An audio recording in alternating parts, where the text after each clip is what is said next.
اپنا رنگ دکھا جاتی ہے صحبت اللہ والوں کی صحبت. الحمد للہ وکفا وسلام علی عباده الذین اصطفى اما بعد. اعوذ باللہ من الشیطان الرجیم. بسم اللہ الرحمن الرحیم. وذکر فإن الذکرى تنفع المؤمنین. سبحان ربک رب العزة عما یصفون وسلام علی المرسلین والحمد للہ رب العالمین. اللهم صل علی سیدنا محمد وعلى آل سيدنا محمد وبارك وسلم. اللهم صل على سيدنا محمد وعلى آل سيدنا محمد وبارك وسلم. اللهم صل على سيدنا محمد وعلى آل سيدنا محمد وبارك وسلم. مقصد زندگی اللہ کی بندگی اور مقصد حیات اللہ تعالیٰ کی یاد. نہ ہم اپنی مرضی سے دنیا میں آئے نہ اپنی مرضی سے دنیا سے جائیں گے. اللہ پاک نے حکم فرمایا تو آ گئے اور اللہ تعالیٰ حکم فرمائیں گے تو چلے جائیں گے. نہ آنے میں ہماری مرضی کا کوئی دخل نہ جانے میں ہماری مرضی کا کوئی دخل. عقل مندی کا تقاضا یہ ہے کہ بیچ کی جو زندگی ہے وہ بھی ہم اللہ کی مرضی کے مطابق گزاریں. دیکھیے کسی بندے نے عجیب بات بیان فرمائی ہے کہ جب دنیا میں ہم آئے تھے، میں اور آپ پیدا ہوئے تھے، تو پیدا ہوتے کے ساتھ ہی سب سے پہلا کام جو ہمارے ساتھ کیا گیا تھا وہ یہ کہ دائیں کان میں کسی کہنے والے نے تکبیر کہی تھی اور بائیں کان میں اذان. اور یہ اذان اور تکبیر وہ تھی، اس کے بعد نماز کوئی نہیں تھی. اور جب انتقال ہوتا ہے مومن کا تو پھر نماز پڑھی جاتی ہے. اور یہ نماز وہ ہے جس سے پہلے نہ اذان ہے نہ تکبیر. معلوم ہوا وہ جو زندگی میں آخری نماز پڑھی جاتی ہے اس کی اذان اور تکبیر دنیا میں آتے کے ساتھ ہی ہو جاتی ہے. تو مومن کی زندگی کا خلاصہ اذان اور نماز کے درمیان کا وقفہ ہے. اور مومن بندہ جب ایک مرتبہ اذان سن لیتا ہے تو اس کے دل کے تار جڑ جاتے ہیں مسجد کے ساتھ. ہر لمحے یہ فکر رہتی ہے کہ اب جماعت کھڑی ہونے والی ہوگی، اب جماعت بندی ہو رہی ہوگی، لوگ آنا شروع ہو گئے، میں ہی لیٹ ہو رہا ہوں، صف اول آج نکل جائے گی، صف اول چھوٹ جائے گی، تکبیر والا شاید فوت نہ ہو جائے. تو اذان سننے کے بعد اگرچہ وہ جوب شوب پہ رہتا ہے لیکن توجہ کا ایک تار مسجد کے ساتھ جڑ جاتا ہے. تو مومن بندہ اذان سننے کے بعد جیسے فکروں کے ساتھ وقت گزارتا ہے تو ایسے ہی مومن کی پوری زندگی فکر کے ساتھ گزرنی چاہیے. اور فکر یہ ہو کہ بندہ غفلت کے ساتھ زندگی نہ گزارے، یہ سوچ کے زندگی گزارے میں اللہ کا بندہ ہوں اور اللہ نے میرے ذمے کچھ کام لگایا ہے. اللہ نے میرے ذمے کچھ کام لگایا ہے. مومن بندہ کبھی بھی فارغ نہیں ہو سکتا. ہر لمحے اللہ کا کوئی نہ کوئی امر، کوئی نہ کوئی حکم اس کی طرف متوجہ رہتا ہے. مثلا ابھی ہم بیٹھے ہیں تو کیسے بیٹھیں، اسلام نے بیٹھنے کا، مجمع میں بیٹھنے کا طریقہ بیان فرمایا. جب ہم اٹھیں گے یہاں سے نکلیں گے باہر، کیسے اٹھیں اور کیسے نکلیں اس کا بھی ایک حکم ہے، طریقہ ہے.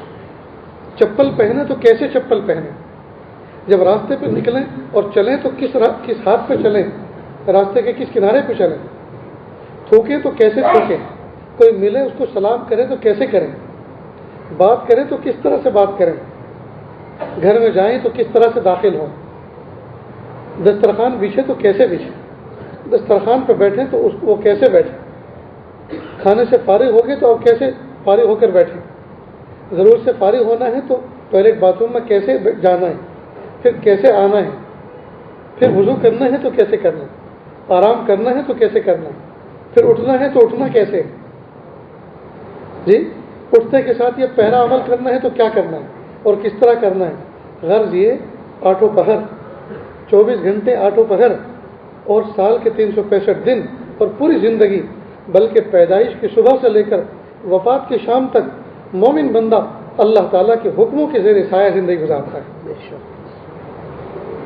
اس لیے میرے استاد محترم حضرت مولانا ابرار احمد صاحب دھلیوی رحمۃ اللہ علیہ فرمایا کرتے تھے انسان کو کہتے ہیں آدم ذات. تو اردو میں آدم اس طرح لکھتے ہیں الف بد آ دال میم آدم، پھر لکھتے ہیں ذات تو آدم ذات، اب آدم ذات میں بیچ میں دال اور میم نکالو تو بنتا ہے آزاد، کہ ہر آدم ذات آزاد رہنا چاہتا ہے. یہ آزاد تب ہوگا جب اس کے دم میں سے دم نکلے گا، تب یہ آزاد ہوگا. جب تک اس کے دم میں دم ہے یہ آزاد نہیں. اس کے پیروں میں حقوق اللہ اور حقوق العباد کی بیڑیاں پڑی ہوئی ہیں، یہ آزاد ہو ہی نہیں سکتا. یہ ہر وقت اللہ کے حکموں کا پابند ہے. اس لیے دین اسلام جو نام ہے دوستو، یہ صرف عبادات کا نہیں ہے. کوئی بندہ نماز پڑھتا ہے، رمضان کے روزے رکھتا ہے، زندگی میں ایک حج کر لیا ہے، ہر سال یا بار بار عمرے کرتا ہے، تو ہم سمجھتے ہیں، اور قرآن پاک کی تلاوت کرتا ہے، تصویر پڑھتا ہے، تو ہم سمجھتے ہیں بہت دیندار ہے. نہیں، ہم یہ نہیں کہہ سکتے بہت دیندار ہے. ہاں، اس میں دین کی کچھ چیزیں پائی جاتی ہیں. نماز کی پابندی کرتا ہے، تلاوت کی پابندی کرتا ہے، حج کا فریضہ ادا کر چکا ہے، عمرے کا بھی شوق رکھتا ہے، تصویر پڑھتا ہے، درود شریف بھی پڑھتا ہے. تو اس کو عبادت کا شوق ہے اور عبادت پر یہ قائم ہے، لیکن پورا دیندار ہے اس کے بارے میں کوئی گارنٹی نہیں دے سکتا. اس لیے کہ پورا دین تو نام ہے 5 شعبوں پہ عمل کرنے کا. پورا جو دین ہے، پورا دین یہ 5 شعبوں کے اندر منحصر ہے. گویا پورے دین کا خلاصہ 5 شعبوں کو سمجھ کر اس پر عمل کرنا ہے. نمبر 1 عقائد. اسلام کا پہلا شعبہ کون سا ہے؟ عقائد. ہمارے عقیدے اٹوٹ ہوں. آج کل لوگ پکا مسلمان کسے کہتے ہیں؟ جو نماز پڑھتا ہو، داڑھی رکھتا ہو، سر پہ ٹوپی رکھتا ہو یا پگڑی پہنتا ہو. جی، نماز پڑھتا ہو، داڑھی رکھتا ہو، ٹوپی پہنتا ہو، سفید کپڑے پہنتا ہو اور بہت سارا گوشت کھاتا ہو. جو جتنا زیادہ گوشت کھائے اتنا کٹر مسلمان. یہ ہم نے ڈیفینیشن رکھی ہے پختہ مسلمان کی، پکا مسلمان کی. جو زیادہ گوشت کھائے وہ پکا مسلمان. یہ سب دوستوں پرائیویٹ لمیٹڈ ہماری اسلام کی ڈیفینیشن اور تعریفیں ہیں. اسلام کی بنیاد 5 شعبوں پر ہے، اور اسلام کے شعبے جو ہیں ان تمام کو 5 قسموں میں تقسیم کر دیا ہے. ذرا ان کو سمجھ لیں اچھی طرح. نمبر 1 عقائد. عقائد عقیدے کی جمع ہے، اور عقیدہ عقدہ سے بنا ہے. اور عقدہ کہتے ہیں مضبوط گرہ کو، گانٹھ کو. تو کسی چیز پر یقین کرنا اور دل اور دماغ میں اس کی مضبوط گرہ بٹھا لینا، اس کو کہتے ہیں عقیدہ. تو سب سے پہلے 1 نمبر ہے اسلام کا جو شعبہ ہے عقائد کا.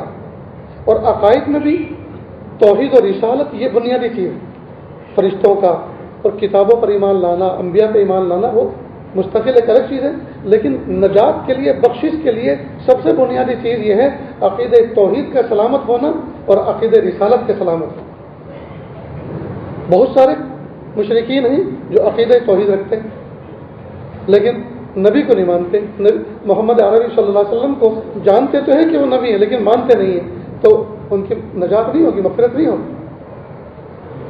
تو عقیدہ توحید کیا؟ اللہ کو ایک ماننا. قل هو اللہ احد اللہ الصمد لم یلد ولم یولد ولم یکن له کفوا احد. اللہ ایک ہے، وہ واحد ہے، وہ احد ہے، وہ ایک ہے. ایک کیا مطلب؟ سوا نہیں، 1.5 نہیں، 1.25 نہیں، 2 نہیں، پورا ایک. اور کیا مطلب احد کا؟ کیا مطلب ایک کا؟ وہ آدھا نہیں، پونا نہیں، پورا ایک. اللہ ایک ہے، اس کا کوئی شریک نہیں، کوئی ساجی نہیں. قل هو اللہ احد. اللہ کو ایک ماننا اور جاننا. اور محبوب صلی اللہ علیہ وسلم کو آخری نبی ماننا. محبوب کے بعد اب کوئی نبی آنے والا نہیں، اس میں کسی کو شریک نہ ٹھہرانا. محبوب کے بعد اب کوئی نبی آنے والا نہیں، نبوت کے دروازے پہ تالا لگ گیا. تو عقیدہ توحید اور رسالت کو مضبوطی سے سمجھنا اور اس پر یقین رکھنا. دوسرا شعبہ ہے عبادات.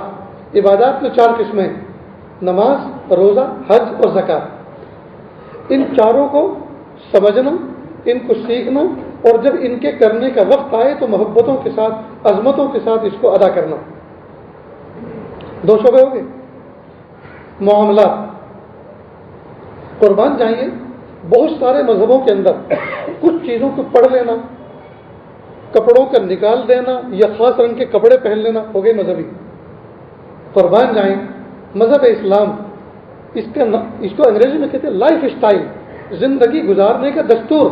پیر کے ناخن سے لے کے سر کے بال تک انسان کو جب سے پیدا ہوا ہے تب اور جب وفات پائے گا تب تک اس کو ڈفرینٹ حالات کا سابقہ ہوتا ہے، تو اس کو عبادت بھی ادا کرنا ہے، ذہن کیسے رکھنا ہے وہ عقیدے سے متعلق ہے، وہ عقیدہ سنبھالتا ہے، دل دماغ میں کیا کیا چلنا چاہیے، پھر اس کو اپنے جسم کے اعتبار سے عبادات کس طرح ادا کرنی ہے وہ بھی اسلام بتاتا ہے کہ عبادت کی کئی قسمیں ہیں، ایک جانی عبادت ہے، ایک مالی عبادت ہے، ایک جسمانی عبادت ہے، ایک مالی عبادت ہے۔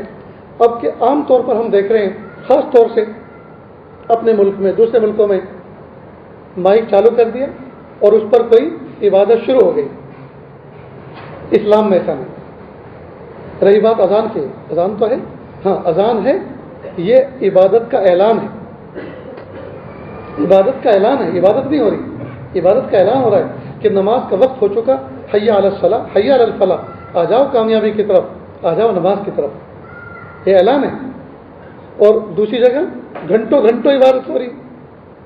اور عبادت کی ڈیفینیشن کیا ہے، اس کی تعریف کیا ہے عبادت کی؟ عبادت اس کو کہتے ہیں جس سے جسم کے اوپر اور روح کے اوپر کچھ مجاہدہ پڑے۔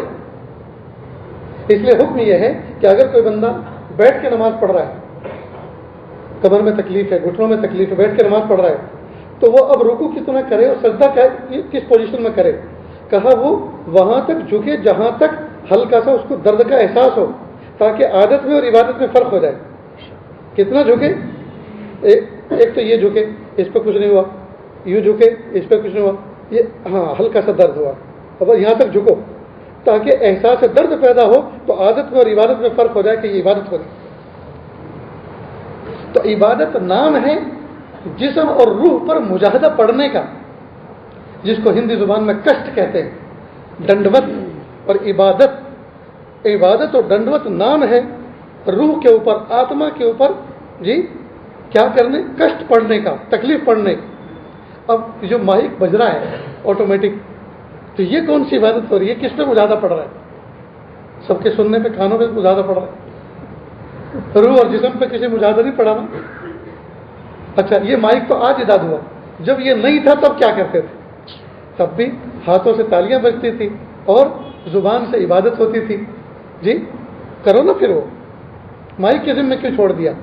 ہمارے یہاں آج بھی حرم کی اذان معیار سمجھا جاتا ہے، بھائی وہ خوش الحان بھی ہوتے ہیں، ان کے مخارج بھی صحیح ہوتے ہیں، لیکن باوجود اس کے جی چھاپی کے اندر، بھاگل کے اندر حرم کی اذان اس کے مائک کے ساتھ کنیکٹ کر کے یا اس کو ریکارڈ کر کے میموری میں ڈال کر نہیں پڑھی جاتی، اس کے لیے فزیکل کوئی مؤذن چاہیے۔ کیوں؟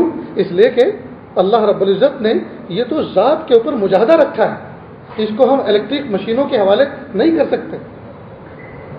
یہ آپ سوچیں یار حافظ سے تراویح کیا پڑھیں، امام حرم کی ریکارڈنگ کر کے اب کی بار ان کے پیچھے ہم اقتدا کریں گے، میموری کی اقتدا کریں گے، USB کارڈ کی ابتدا کریں گے، ان کے پیچھے جو ہے تراویح پڑھیں گے؟ نہیں، تراویح نہیں ہو سکتی۔ اس لیے کہ عبادت تو نام ہے اپنی ذات کے اوپر مجاہدہ کرنے۔ تو نمبر 1 عقائد، نمبر 2 عبادات، اور عبادات کا مطلب یہ کہ اس کی جان بھی لگے، اس کا مال بھی لگے، مجاہدہ پڑے۔ پھر عبادت کی 4 قسمیں جو میں نے بتائی، نماز، روزہ، حج، زکات۔ تیسرا ہے معاملات۔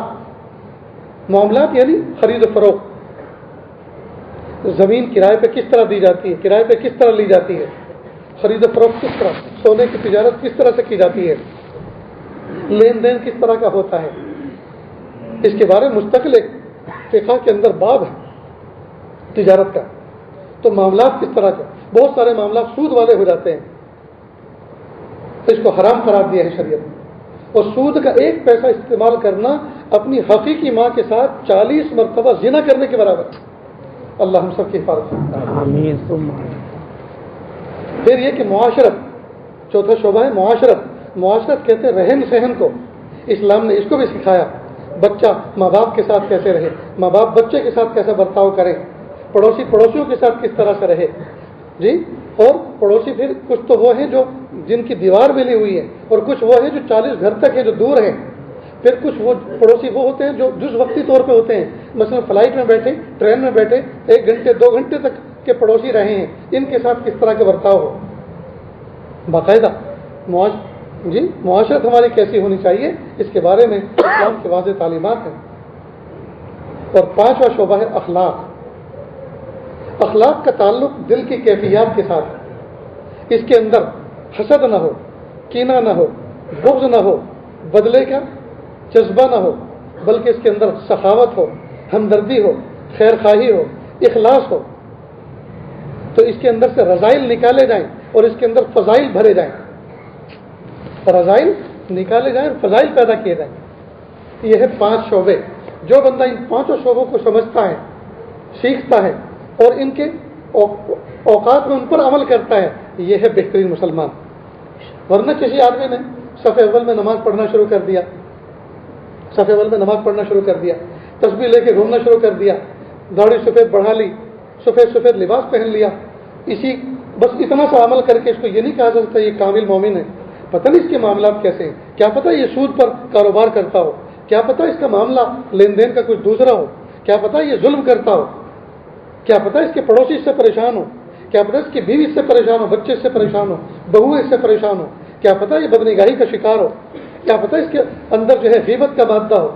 تو صرف نماز پڑھنے، سفید داڑھی رکھ لینے، سفید سفید لباس پہننے، اس کے بارے میں تو ہم نہیں کہہ سکتے کہ گڈ مسلم، بہترین مسلمان ہے۔ یہ ٹھیک ہے، اسلام کے ایک جز پر یہ عمل کرتا ہے محبتوں کے ساتھ، اللہ کرے دوسرے جز اجزاء پر بھی عمل کرنے والا بنے، ہم یہ تو کہہ سکتے ہیں، لیکن بعزت یہ نہیں کہہ سکتے یہ بہت اچھا آدمی ہے اس سے معاملہ کرو۔ اللہ اکبر کرے۔ یہ 5 شعبے ہیں دوستوں۔ اب یہ گھر بیٹھے تو آتے نہیں، ان کو سیکھنا پڑتا ہے۔ نوجوان بچے، چھوٹے چھوٹے بچے مدارس عربیہ کے اندر جا کر علماء سے، صلحاء سے ان کو سیکھتے ہیں، سمجھتے ہیں، اور جو عمر دراز ہو چکے ہیں، جو مدارس میں جا نہیں سکتے، جو مدارس میں اس وقت بیٹھ نہیں سکتے، ان کے لیے کہا کہ نکلو اور طلب پیدا کرو، شوق پیدا کرو اپنے اندر، اور جب اللہ کے راستے میں نکل کر شوق پیدا کر کے آؤ گے، اب اپنے مقامی علماء مفتیوں سے پوچھو، ڈائری بناؤ، لکھو ایک ایک مسئلے کو، جب کوئی خیال آئے، چاہے نماز میں آئے چاہے باہر آئے، فوراً اس کو لکھ لو کہ یہ سوال پیدا ہوا ہے، یہ کس سے پوچھو؟ مفتیوں سے پوچھو، علماء سے پوچھو۔ اب ان 5 شعبوں میں سب سے اہم شعبہ ہے عقائد کا، سب سے اہم شعبہ ہے عقائد کا۔ لہذا اس بات کو جو مثال دے کے سمجھانا چاہ رہا ہوں، غور سے سنیں اور سمجھیں۔ اگر کسی بندے کا عقیدہ مضبوط ہے، اللہ ایک ہے، اس کا کوئی شریک و ساجی نہیں، محمد رسول اللہ صلی اللہ علیہ وسلم آخری نبی ہیں، اس کے بعد اب کوئی نبی نہیں، یہ عقیدہ اگر کوئی بندہ صحیح سالم سینے میں رکھ کر دنیا سے لے گیا، چاہے یہ ایک وقت کی نماز نہ پڑھے، چاہے ایک وقت کا روزہ نہ رکھے، چاہے ایک پیسے کی زکوٰۃ نہ دے، چاہے اس کے معاملات انتہائی خراب ہوں، چاہے اس کی معاشرت انتہائی خراب ہو، چاہے اس کے اخلاق اتنے خراب ہو کہ دل سیاہ ہو چکا ہو، مر کٹ کے سزا بھگت کر سب سے آخری چاہے جنتی بن کر جنت میں ضرور جائے گا اور دنیا سے 10 گنا بڑی جنت پائے گا۔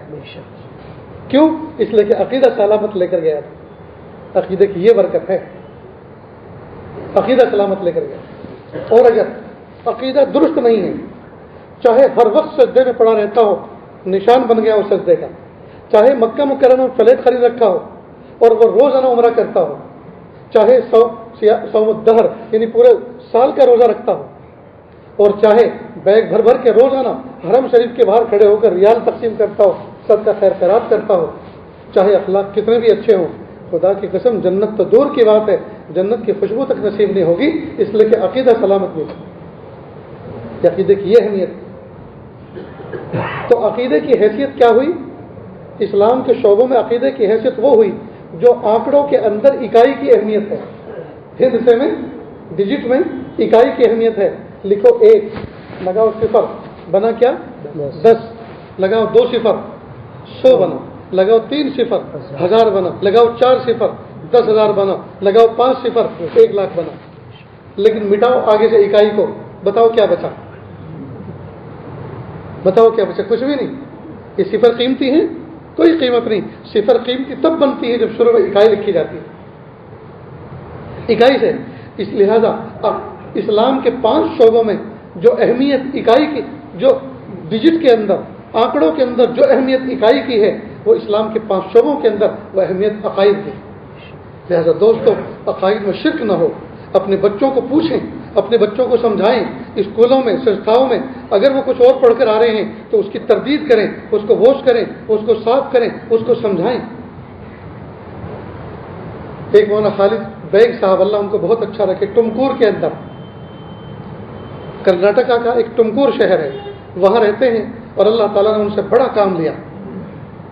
دار ارقم نام کے انہوں نے اسکول، اور ادھر بھاگل میں بھی اس کی شاخ بنائی ہے ماشاءاللہ. انہوں نے وہ شروع کیا. ایک مرتبہ انہوں نے دعوت دی سازش کو، میں وہاں پہنچا. کہنے لگے حضرت مولانا علی میاں صاحب ندوی رحمۃ اللہ علیہ نے مجھے یہ فرمایا کہ خالد تم اسلامک اسکول بناؤ. کہ حضرت میں اسکول پڑھا ضرور ہوں لیکن اسلامک اسکول بنانا بھی مجھے پڑے گا، اس کے بارے میں تو میں نے سوچا بھی نہیں تھا. جب آپ فرما رہے ہیں تو مجھے آپ وقت دیجئے کہ میں اسکول کے بارے میں ذرا اسٹڈی کروں، سمجھوں کہ آپ اسلامک اسکول جو فرما رہے ہیں وہ کیسا ہوتا ہے. پھر انہوں نے فرمایا کہ ایک ہوتا ہے مسلم اسکول. مسلم اسکول وہ ہے جس میں پڑھنے پڑھانے والے دونوں مسلمان ہوں، اور اسلامک اسکول وہ ہے کہ پڑھنے پڑھانے والے مسلمان بھی ہوں اور ان کا مزاج اسلامی ہو. فرق سمجھ رہے ہیں نا؟ کئی مطلب مسلم اسکول تو ہوتے ہیں لیکن پڑھنے پڑھانے والے اسلامی مزاج نہیں رکھتے، نہ اسلامی تعلیمات کی محبت ان کے دل میں ہوتی ہے. خیر، کہا کہ جب پھر میں نے حضرت سے 2 سال مانگے اور میں نے جو سلیبس ہوتا ہے، نظام الاوقات ہوتا ہے، سلیبس ہوتا ہے، تعلیم کا جو نظام ہوتا ہے، اس پر میں نے غور کیا. میں نے امریکہ کا پڑھا، یورپ کا پڑھا اور مصر کا پڑھا. امریکہ کا کہ یہودیوں کا ہے، یورپ کا عیسائیوں کا ہے، اور نام نہاد مسلم ریاست ہے، ملک ہے کون سا؟ مصر. کہا میں نے تینوں کا مطالعہ کیا. تینوں کا مطالعہ کرنے کے بعد مجھے ایسا لگا جیسے کوئی تجربے کار ابلیس ذہنیت رکھنے والا بڈھا کوچٹ بیٹھا ہوا ہے اور وہ 3 شاگردوں کو سامنے بٹھا کے، ایک یہودی ہے، ایک مسلمان ہے اور ایک عیسائی ہے، اور تینوں کو کہہ رہا ہے میں جیسا لکھوں اپنے اپنے علاقے کی زبان میں تم لکھو، میں جو بولوں. یعنی ذہنیت ایک، لینگویج الگ الگ لیکن ذہنیت ایک.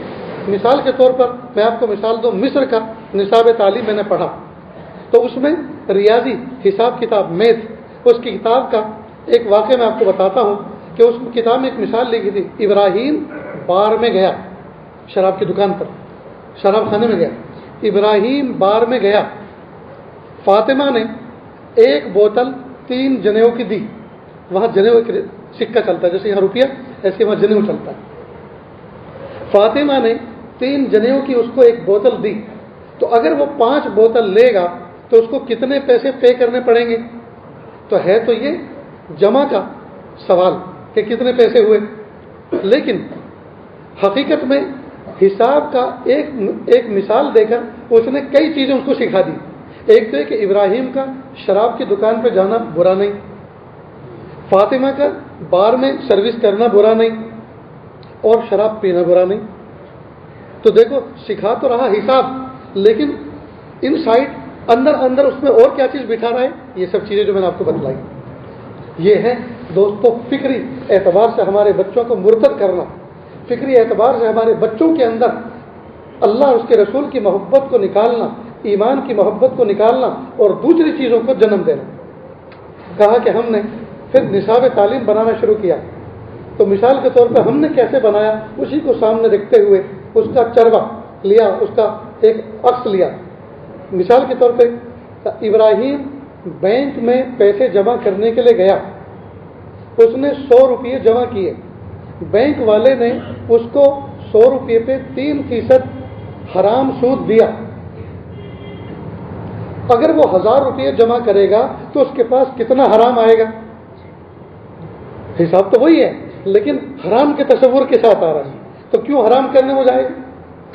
جی اللہ اکبر. اللہ ان کو جزائے خیر دے، عمر میں برکت عطا فرمائے.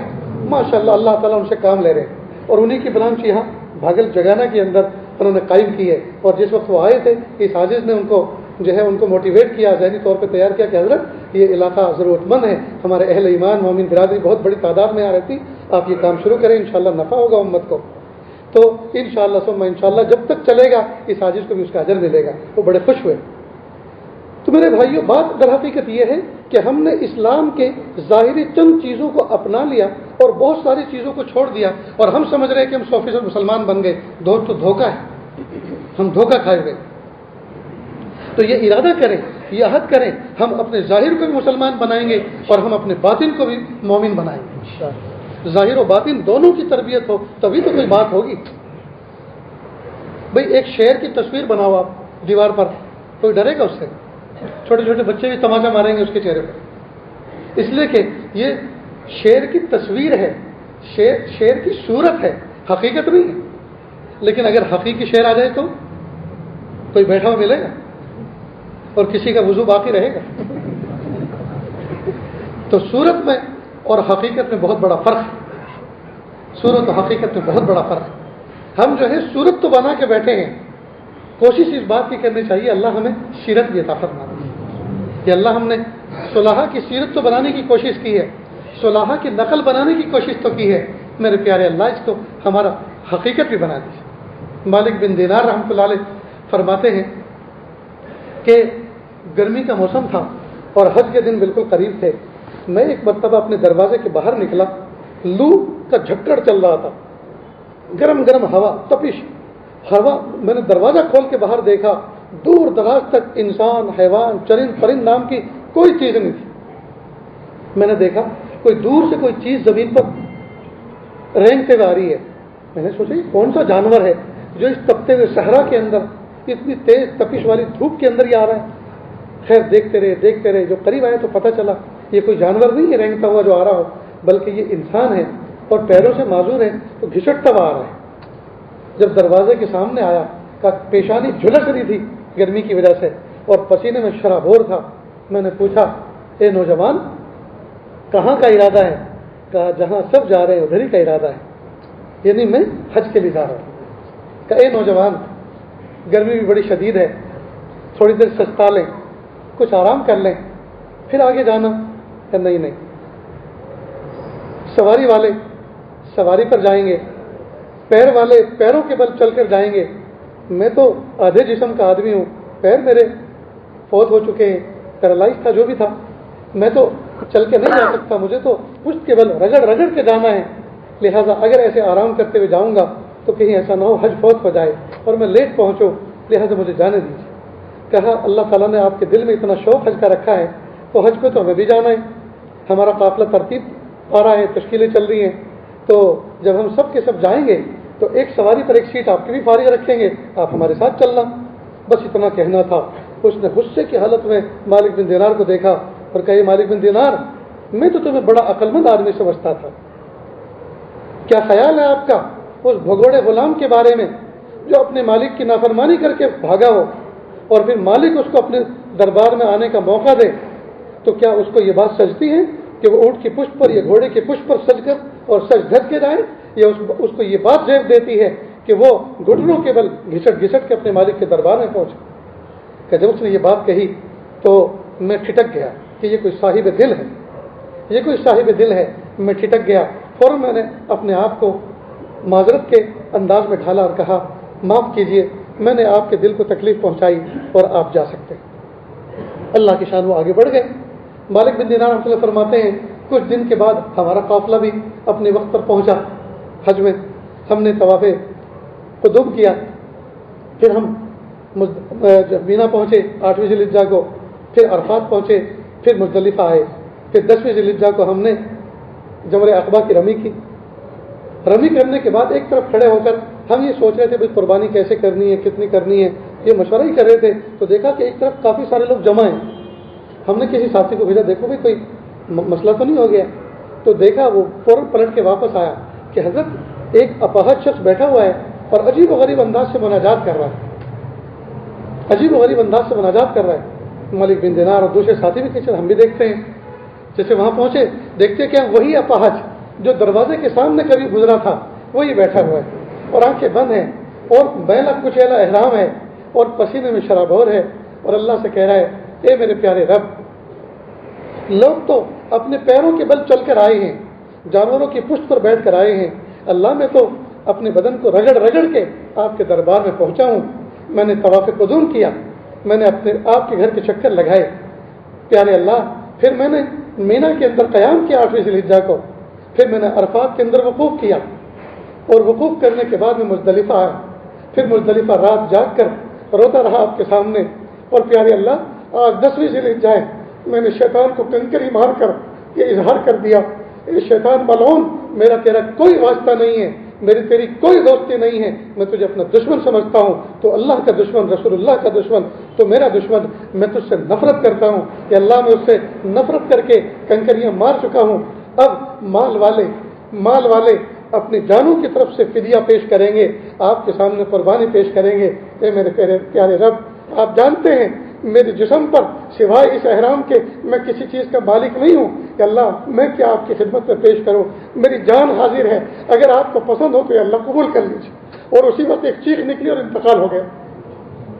میرے بھائیوں، ایسی ایسی کیفیت والے، ایسے ایسے دل والے جب اللہ کے دربار میں قیامت کے دن حاضر ہوں گے، ذرا سوچے تو صحیح، میں اور آپ کس صف میں کھڑے ہوئے نظر آئیں؟ کروڑوں انسانوں سے بہتر کھانے کے لیے لقمے کھا رہے ہیں، کروڑوں انسانوں سے بہتر اچھے لباس پہن رہے ہیں، کروڑوں انسانوں سے بہتر مکانات میں رہ رہے ہیں، اچھی سواریاں استعمال کر رہے ہیں، لیکن دوستو ہم نے اللہ کے حکموں پہ کتنا عمل کیا؟ اللہ کے حکموں پہ کتنا عمل کیا؟ ہم جلوت کے پارسا اور خلوت کے پاپی ہیں، مخلوق کے سامنے نیک بنے ہوتے ہیں اور تنہائیوں میں شیطان کو شرما دینے والے کاموں کا ارتکاب کرتے ہیں۔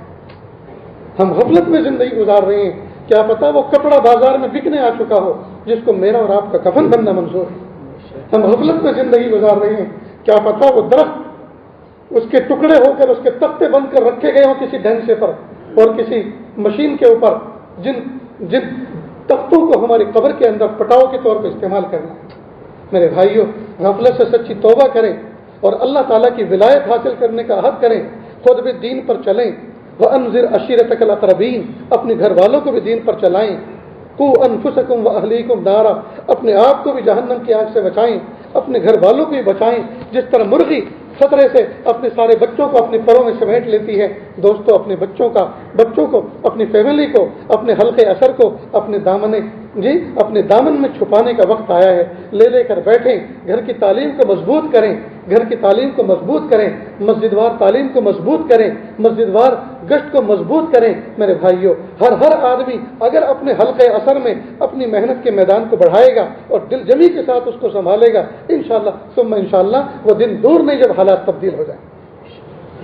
لیکن کئی مرتبہ ہماری نظر دوسروں کو تو دیکھتی ہے، دور کے علاقوں کو دیکھتی ہے، دور کے کیفیات کو دیکھتی ہے، لیکن نہ ہم اپنے کو دیکھتے، نہ اپنے گھر والوں کو دیکھتے، نہ اپنے پڑوسیوں کو دیکھتے۔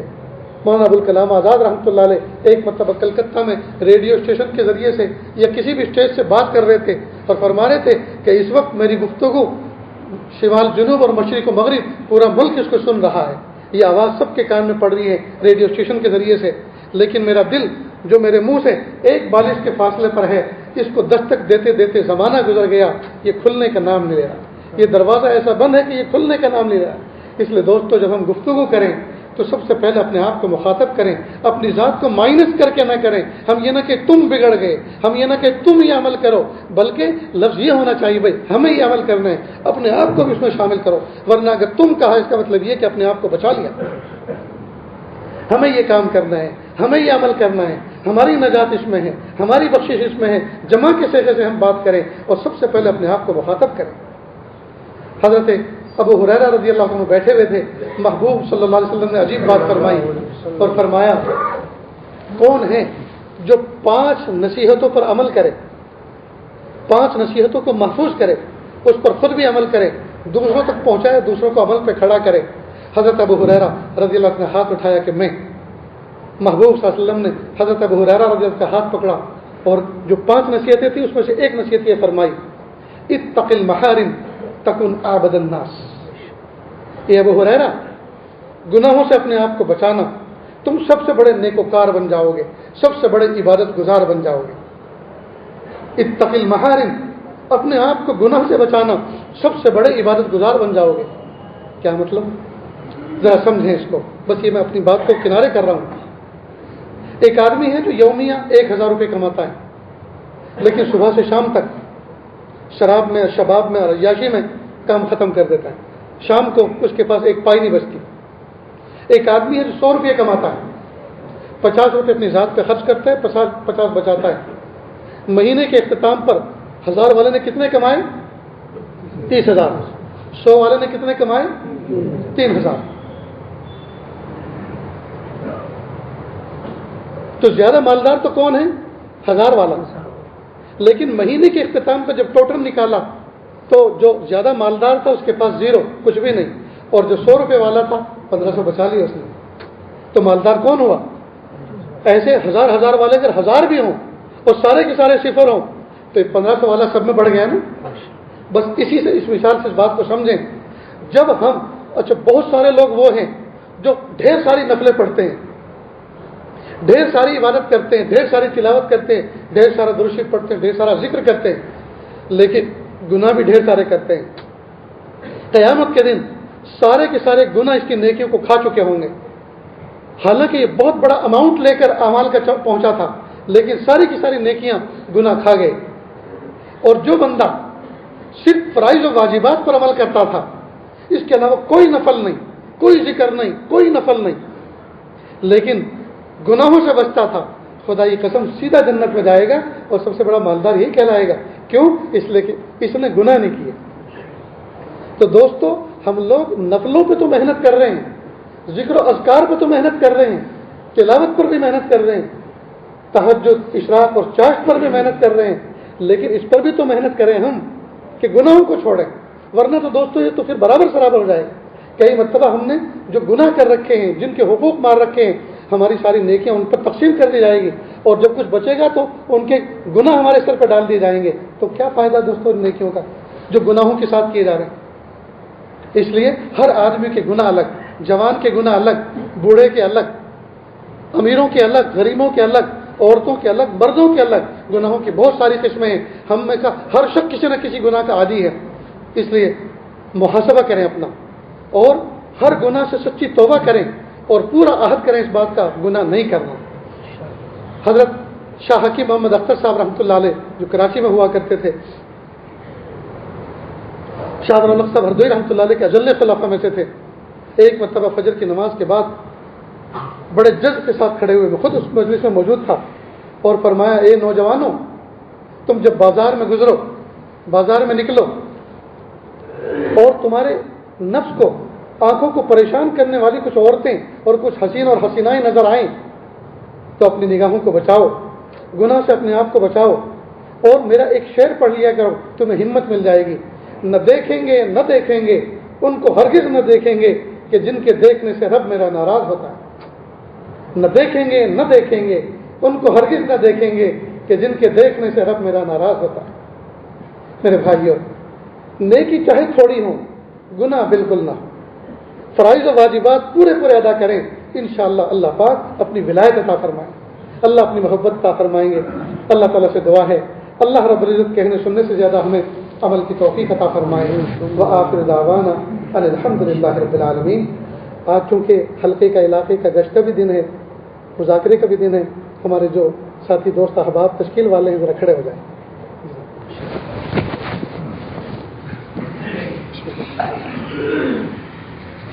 بیرون کے لیے ساتھی عمر صاحب رحمۃ اللہ علیہ اس وقت حیات تھے. فجر کی نماز کے بعد حضرت کا آواز ہوتا تھا, تو جب تشکیل کا وقت آیا تو جو لوگ جماعت میں بیٹھے ہوئے تھے, آئے ہوئے تھے, وہاں تو اکثر آئے ہوئے ہوتے ہیں, تو انہوں نے سوچا کہ جماعت میں جانے کی تشکیل تو دوسروں کی ہو رہی ہے, ہم تو ہی جماعت میں نکلے ہوئے, تو چلو چائے پانی کر کے آتے ہیں باہر. تو اٹھ کے جانے لگے. تو حضرت نے فرمایا کہ دیکھو بھائی, بڑی عجیب بات فرمائی, دیکھو بھائی, ہمارے سے دین کا فائدہ نہ ہو, ہماری ذات سے دین کا فائدہ نہ ہو تو کوئی مسئلہ نہیں, لیکن دین کا نقصان نہیں ہونا چاہیے. دیکھو آپ باہر جا رہے ہیں تو اس سے نقصان ہو رہا ہے, اس لیے کہ دوسروں کا دل بھی ٹوٹ رہا ہے, اٹھ رہا ہے کہ جب سب جا رہے ہیں تو ہمیں کیوں موقع نہیں دیا جا رہا جانے کا, جلدی سے دعا کریں کہ ہمیں بھی چھوڑیں. اس لیے آپ جانے کی فضا نہ بنیں. کہ ایک جملہ تھا, لیکن کیسا دل پہ اثر کرنے والا. ہماری ذات سے اگر دین کا نفع نہیں ہوتا تو نہ صحیح, لیکن دین کا نقصان بھی نہیں ہونا چاہیے.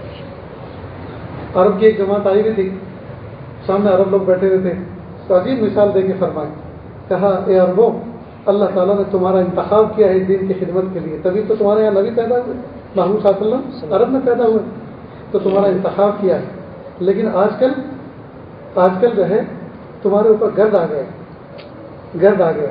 تمہاری مثال ایسی ہے جیسے کوئی امیر آدمی اپنی گاڑی لے کر ہمارے گاؤں میں آ جائے اور اس کی گاڑی بند ہو جائے, تو دیہاتی لوگ اس کو دھکا لگاتے ہیں. تو تمہاری گاڑی اس وقت بند ہو گئی اور وہ ہمارے عجم میں آ گئی, اب ہم اس کو دھکا لگا رہے ہیں. اور جب بس آپ لوگوں سے اتنی درخواست ہے کہ جب وہ اسٹارٹ ہو جائے تو ہمیں بھی اٹھا لینا. کیا پیاری باتیں. سبحان اللہ. جی دوستوں, لکھوائیں جو جن کا ارادہ ہے پیش کریں. جی, بولتے بہت بڑی حیرت آئی مجھے. ایک نوجوان بچے نے، واپی کا ایک لڑکا تھا، اس نے سنایا کہ میرے بھائی جو ہے نا، اگر ان کے سامنے کوئی انشاءاللہ کے گئے، انشاءاللہ کچھ نہیں، پرفیکٹ بات کر. دیکھو دوستو، ایمان خارج ہو رہا ہے ایسی بات کہ انشاءاللہ کچھ نہیں، پرفیکٹ بات. میں نے کہا ایسا کیوں کہا؟ تو وہ اصل میں تشکیل میں جب انشاءاللہ کہتے ہیں تو سب لوگ سمجھتے ہیں کہ یہ جانے کا انشاءاللہ نہیں ہے، یہ جان چھوٹی کا انشاءاللہ. تو انشاءاللہ ایسی جگہ پہ کہا جاتا ہے جہاں سے جان چھوڑانی ہو. یعنی لوگوں کی مینٹلٹی ایسی بنتی ہے. اللہ حفاظت کرنا. بھائی یہ 15 شعبان. بسم اللہ الرحمن الرحیم. الحمد للہ رب العالمین الرحمن الرحیم مالک یوم الدین ایاک نعبد و ایاک نستعین اهدنا الصراط المستقیم صراط الذین انعمت علیہم غیر المغضوب علیہم ولا الضالین آمین یا رب العالمین. پیارے اللہ، ہم ظاہر میں آپ کے بندے، حقیقت میں نہایت گندے. اللہ ہمارے دلوں کی گندگی کو دور فرما، ہمیں اپنی بندگی کا سلیقہ عطا فرما، شرمندگی والے کاموں سے ہماری حفاظت فرما، برے دن سے، بری بات سے، بری رات سے، برے انجام سے ہماری حفاظت فرما، سوء خاتمہ سے ہماری حفاظت فرما. اللہ جی، یہ ہاتھ اٹھائے جانے کے قابل نہیں اور یہ زبان کو سوال کرنے کے قابل نہیں. آپ سے نہ مانگے تو کس سے مانگے، آپ سے سوال نہ کریں تو کس سے سوال کریں. ایک کمزور، ایک کمی کے دروازے پر، ایک سائل، ایک سخی کے دروازے پر، ایک محتاج، ایک غنی کے دروازے پر حاضر ہے. میرے پیارے اللہ، ہاتھوں کا پیالہ بنا کر آپ سے بھیک مانگ رہے ہیں کہ اللہ اس پیالے کو مخلوق کے سامنے پھیلنے سے بچا لیجیے. پیارے اللہ، ایک اندھا فقیر، ایک بوڑھا فقیر اندازے سے لوگوں کے دروازوں پر کھڑے ہو کر بھیک مانگ رہا تھا. وہ ایک دروازے کا اندازے سے کھڑا ہوا تو اس نے سوچا کسی سیٹھ کا، کسی بڑے امیر کبیر کا گھر ہے. تو اس نے صدا بھی بڑی لگائی، کہا او اونچے دروازے والے، او اونچی کھڑکی والے، دے دے اللہ کے نام پر، اللہ تیرا بھلا کرے. جب 3 مرتبہ صدا لگائی اور جواب کوئی نہ ملا تو کہنے لگا کس بخیل کا دروازہ ہے، کس کنجوس کا یہ گھر ہے جو پھوٹے منہ سے یوں بھی نہیں کہہ رہا اس بوڑھے فقیر پر ترس کھا کے کہ جاؤ آگے دیکھو، معاف کرو. جب یہ الفاظ اس نے کہے کہ کس کنجوس کا گھر ہے، قریب میں ایک نوجوان کھڑا تھا. وہ قریب آیا تو یہ منظر سن بھی رہا تھا اور دیکھ بھی رہا تھا. وہ قریب آیا اور کہا بابا، یہ تم نے کیا گستاخی بھرے الفاظ کہہ دیے کہ کس کنجوس کا گھر ہے. یہ کسی سیٹھ کا گھر نہیں، یہ تو جامع مسجد کا دروازہ ہے. آپ نے اللہ کو یہ کہہ دیا کس کنجوس کا گھر ہے. بس یہ سننا تھا.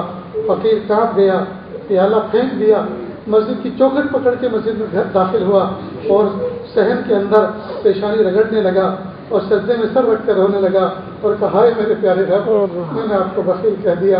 ہائے میرے پیارے رب، میں نے آپ کو کنجوس کہہ دیا. ہائے میرے رب، مجھے معاف کر دیجیے. مجھے پتہ نہیں ہے کہ میں اندھا ہوں، نابینا ہوں، کس کا گھر ہے، مجھے اندازہ نہیں تھا. اللہ میں ایسا لفظ کیوں کہتا. ہائے میرے پیارے رب، مجھے معاف کر دیجیے. خوب معافی مانگنے کے بعد یہ فقیر باہر نکلا. وہ نوجوان انتظار کرتا کھڑا تھا. اس نے فوراً کہا بابا، اب کس میں بھیک مانگو گے؟ پیالہ تو تمہارا ٹوٹ گیا، تم نے سکے تو سارے تمہارے نالی میں بکھر گئے، اب کس میں بھیک مانگو گے؟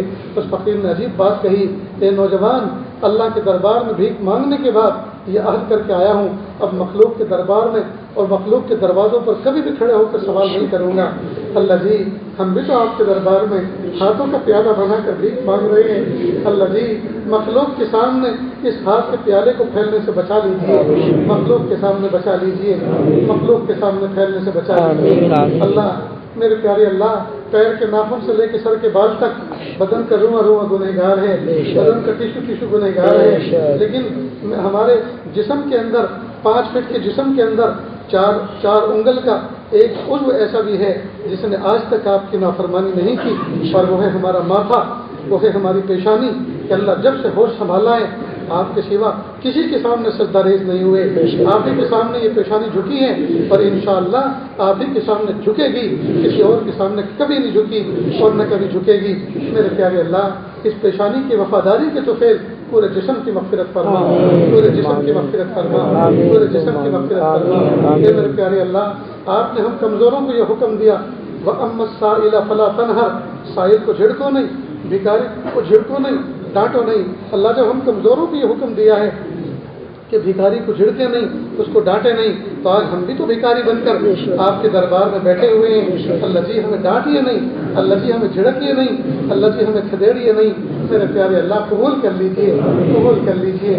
آپ تو وہ ذات ہیں جو مانگنے پر خوش ہوتے ہیں، نہ مانگنے پہ ناراض ہوتے ہیں. آپ تو وہ ذات ہیں جو بن مانگے دیا کرتے ہیں اللہ ہدایت دے دیجیے کہ اللہ توفیق طاعت دے دیجیے کہ اللہ یقین کامل دے دیجیے احسان کامل دے دیجیے احسان کامل کا احساس کامل دے دیجیے میرے پیارے اللہ روٹی مانگنے والا فقیر جب کسی کے دروازے پر جاتا ہے اور صدا لگاتا ہے تو ایک دروازے پر عذر کر دیا جائے تو دوسرے دروازے سے روٹی مل جاتی ہے تیسرے دروازے سے اگر دوسرے سے عذر کر دیا جائے تو تیسرے سے مل جاتی ہے بہت روٹی کا فقیر کبھی محروم نہیں رہا کرتا کسی نہ کسی دروازے سے پا لیا کرتا ہے اللہ ہم اس وقت روٹی کے فقیر نہیں ہیں کہ اللہ اس وقت ہم آپ کے سامنے ہدایت کے فقیر بن کے بیٹھے ہیں اور ہدایت ملتی ہے صرف آپ کے دروازے پر اور یہ آپ کے در کے سوا کوئی ہدایت دے نہیں سکتا میرے پیارے اللہ اگر آپ نے عذر کر دیا اگر آپ نے نہ دی کہ اللہ کوئی در دنیا میں ایسا نہیں ہے جہاں سے ہدایت مانگی جا سکے میرے پیارے اللہ آپ ہمیں ہدایت دے دیجیے ہدایت دے دیجیے ہدایت دے دیجیے ہدایت دے دیجیے کہ اللہ اپنی محبت دے دیجیے اپنی معرفت دے دیجیے اپنا قرب دے دیجیے اپنی ولایت دے دیجیے اللہ جی دھوبی کی دکان پر میلے کپڑے لے کر جاتے ہیں آج تک کسی دھوبی نے یہ نہیں کہا میلے کیوں لے کر آتے ہو وہ جانتا ہے لوگوں کا کام میلے لے کر آنا ہے اور میرا کام صاف کر کے دینا ہے میرے پیارے اللہ آپ کے دربار میں میلے دل لے کر بیٹھے ہیں آپ مت پوچھیے میلے دل لے کر کیوں آئے ہو اللہ اس کا کوئی جواب ہمارے پاس نہیں ہم تو ہیں ہی بندے ہم تو ہیں ہی گندے آپ ہمیں پاک کر دیجیے آپ ہمیں صاف کر دیجیے دھوبی بیٹا چاند سے بنا دیجیے اللہ اپنا بنا لیجیے اللہ اپنا بنا لیجیے اللہ ہم نے دنیا میں دیکھا ایک باپ اپنے معصوم بچے کو چھوٹے بچے کو انگلی پکڑ کر لے کر چلتا ہے راستے میں کوئی نالی آتی ہے کیچڑ ہو رہا ہوتا ہے نالی میں گندا پانی بہ رہا ہوتا ہے باپ بچے سے انگلی چھڑا کر جمپ لگا کے ادھر چلا جاتا ہے پھر بچے کو کہتا بیٹا آپ بھی آ جاؤ تو بچہ رونے لگتا ابو میں گر جاؤں گا میں نہیں کود سکتا میں نہیں پار ہو سکتا باپ واپس آتا ہے گود میں لے کر بچے کو باپ چھلانگ لگا کے ادھر پار کرا دیتا ہے میرے پیارے اللہ آپ کے قرب اور ہمارے درمیان میں نفس و شیطان کا ایک بھاری نالا ہے گندگی بھرا نالا ہے گناہ بھرا نالا ہے میرے پیارے اللہ ہمارے لیے پار کرنا بہت مشکل ہے اللہ گر جائیں گے اللہ جہنم میں گر جائیں گے میرے پیارے اللہ آپ گود اٹھا لیجیے اللہ جی آپ گود اٹھا لیجیے اللہ آپ گود اٹھا لیجیے اللہ گود اٹھا لیجیے اللہ آپ بچا لیجیے آپ اٹھا لیجیے آپ پار کرا دیجیے ہم نہیں پار ہو سکتے ہم نہیں پار ہو سکتے اللہ جی آپ پار کرا دیجیے اللہ جی آپ پار کرا اللہ آپ پار کرا دیجیے اللہ تنہا نہ چھوڑیے اللہ جی اکیلا نہ چھوڑیے اللہ دستے رحمت اللہ دراز فرمائیے رحمت کی ڈوری لٹکائیے اور میرے پیارے اللہ اس سے باندھ کر اللہ کنارے پہنچا دیجیے اللہ جی کہ اللہ اتنے دور دراز سے آئے ہوئے لوگ بیٹھے ہوئے ہیں کہ اللہ سب کے دلوں کے اندر کچھ تمنائیں ہیں کچھ مرادیں ہیں کچھ ارادے ہیں کہ اللہ بہت سی تمنائیں مرادیں تو ایسی ہیں کسی کے سامنے کہہ بھی نہیں سکتے دل میں رکھ کر سہ بھی نہیں سکتے اللہ سب کے دل کی دھڑکنوں سے ارادوں سے مرادوں سے آپ واقف ہیں سب کی دلی جائز ایک تمناؤں کو پورا فرما میرے پیارے اللہ جو مانگا عطا فرما جو مانگنے سے لگے وہ بھی عطا فرما میرے پیارے اللہ جن جماعتوں نے جانے کا ارادہ کیا ہے جن افراد نے ترتیب بنائی ہے کہ اللہ سب کی ترتیب کو قبول فرما لیجیے مضبوط کر دیجیے آزار سے بچا لیجیے کہ اللہ رکاوٹوں سے بچا لیجیے شیطان کے نفس کے دھوکوں سے بچا لیجیے کہ اللہ آپ کے ساتھ قابلیت اور قبولیت عطا فرما مقبولیت و محبوبیت عطا فرما مطلوبیت و مردودیت سے حفاظت فرما کہ اللہ اقامت دین کے لیے